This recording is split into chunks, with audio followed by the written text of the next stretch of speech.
बड़ी खबर, क्रीमिया में रूसी सेना पर हमला, S-400 के कमांड सेंटर पर प्रहार।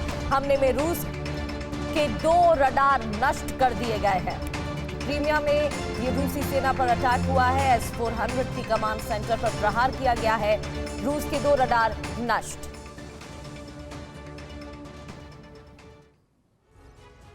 यूक्रेन रूस के संघर्ष में रणनीतिक मोर्चे पर बहुत चौंकाने वाली स्थिति बन रही है। रूस जिस रणनीति के तहत आगे बढ़ रहा है, यूक्रेन ने उसकी काउंटर रणनीति पहले ही तैयार कर रखी है, जिससे रूस के लिए संकट तो बढ़ रहा है, साथ ही डोनेत्स्क के द्वार पर संघर्ष भी तेज हो रहा है।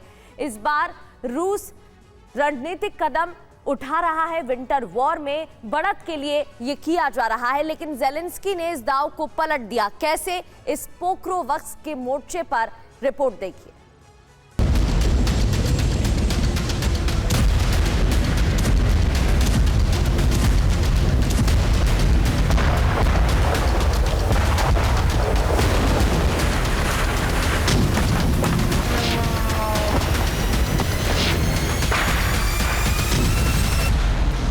रणभूमि में आने वाले दिनों में जो हालात बदलने वाले हैं, उसे लेकर क्रेमलिन के थिंक टैंक्स ने जो रणनीति बनाई थी, उसके जवाब में ज़ेलेंस्की ने भी एक ऐसा रणनीतिक कदम उठाया है जिसने पुतिन के लिए अब संकट खड़ा कर दिया।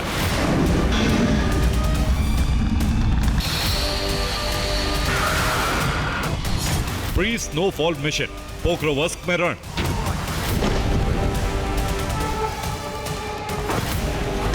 पोक्रोवस्क को लेकर बनाई गई रणनीति के तहत रूसी सेना की आक्रामकता न सिर्फ बढ़ी है, बल्कि पोक्रोवस्क पर रूसी ध्वज भी लहरा दिया गया।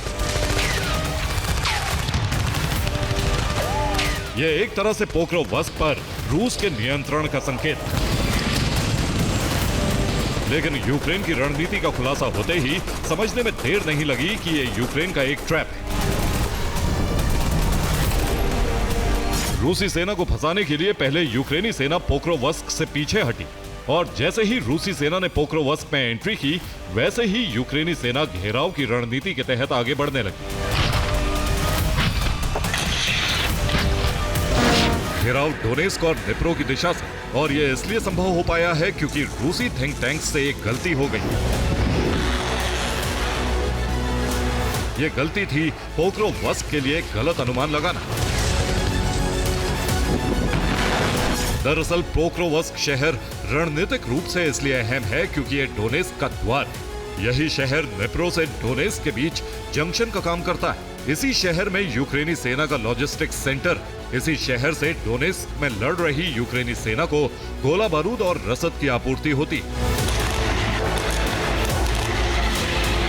इसीलिए रूसी थिंक टैंक्स ने पोक्रोवस्क पर कब्जे की रणनीति के तहत नियंत्रण मिशन को मंजूरी दी थी।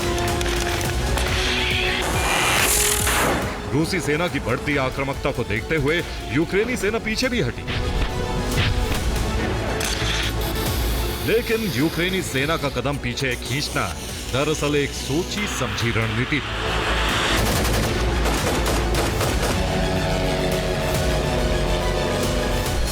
जैसे ही रूसी सेना ने पोक्रोवस्क में एंट्री की, वैसे ही पीछे हटी यूक्रेनी सेना ने आगे बढ़कर मोर्चा संभाल लिया। यही नहीं, डोनेत्स्क की दिशा में लड़ने वाले सैनिकों ने भी पोक्रोवस्क की दिशा में मोर्चा खोल दिया, जिससे पोक्रोवस्क पहुंचे रूसी सैनिक वहीं फंस गए।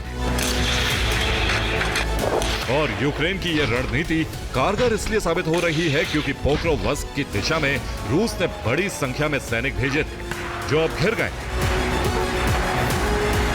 हालात यह है कि उनके पास सिर्फ 1 महीने तक टिके रहने के संसाधन,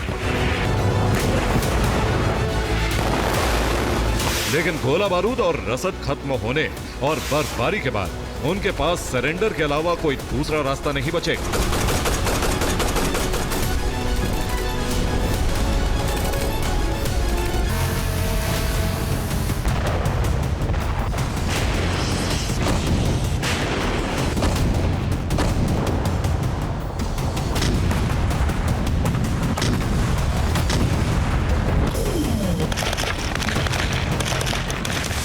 रूसी सेना के पास डोनेत्स्क और पोक्रोवस्क में बढ़त बनाने के लिए अब सिर्फ गिनती के दिन बचे। लेकिन समस्या यह है कि अब बढ़त बनाने की बजाय उन्हें यूक्रेन के चक्रव्यूह को तोड़ना होगा। इसीलिए रूसी सेना ने भी रणनीति बदली, जिसने इस क्षेत्र में बारूदी बवंडर उठा दिया और इसे प्रमाणित करते हैं ये विजुअल, जिसमें यूक्रेन और रूस के बीच निर्णायक मुठभेड़ शुरू हो गई। रूसी ड्रोन यूनिट यूक्रेन की सेना पर टारगेटेड हमले कर रही, तो वहीं यूक्रेनी सेना इन्हें हवा में ही न्यूट्रलाइज कर रही।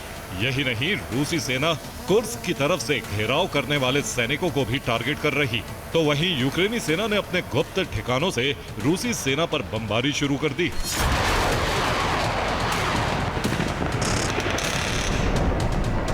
इस भीषण जंग में बढ़त किस पक्ष को मिल रही है, इस पर अभी कुछ नहीं कहा जा सकता, क्योंकि दोनों तरह से हमले टारगेटेड हो रहे हैं और दोनों ही पक्ष बड़े पैमाने पर सफलता का दावा भी कर रहे हैं। इसमें यूक्रेन के दावे की पुष्टि करने वाले कुछ विजुअल्स देखिए।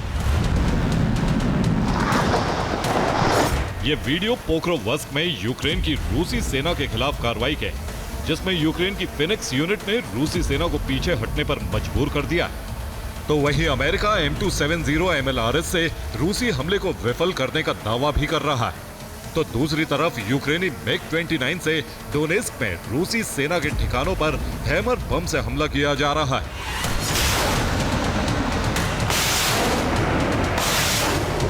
मतलब साफ है कि अब पोक्रोवस्क में यूक्रेन रूसी सेना को तब तक युद्ध में उलझा कर रखेगा जब तक बर्फबारी में वो खुद सरेंडर करने पर मजबूर नहीं हो जाते,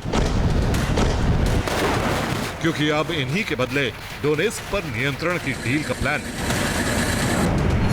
जिसकी पुष्टि होती है इन वीडियो से, जिसमें रूस के कब्जे वाले डोनेस्क क्षेत्र में एक ऑयल डिपो यूक्रेन ने ध्वस्त कर दिया।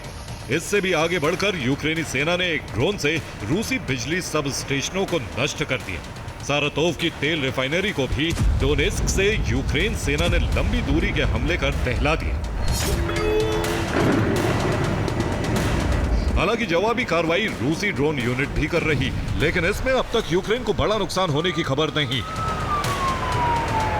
लेकिन अब सवाल यह है कि क्या यूक्रेन और रूस को ट्रंप ने अब उनके निर्णय पर छोड़ दिया है? There's no final straw. Sometimes you have to let it fight out, and they're fighting it out. ये बयान चौंकाता है, लेकिन स्थिति भी साफ करता है कि अब फैसला पुतिन और ज़ेलेंस्की को खुद करना है। यही वजह है कि पहले पोक्रोवस्क पर नियंत्रण के लिए रूसी सेना ने ताकत झोंकी और अब अपने सैनिकों को यूक्रेन की व्यूह रचना से निकालने के लिए रूस ने डोनेस्क और पोक्रोवस्क में अपनी पूरी क्षमता का इस्तेमाल शुरू कर दिया, जो इस समय रूस की मुश्किलें बढ़ने का संकेत। Bureau report, TV9 भारतवंश।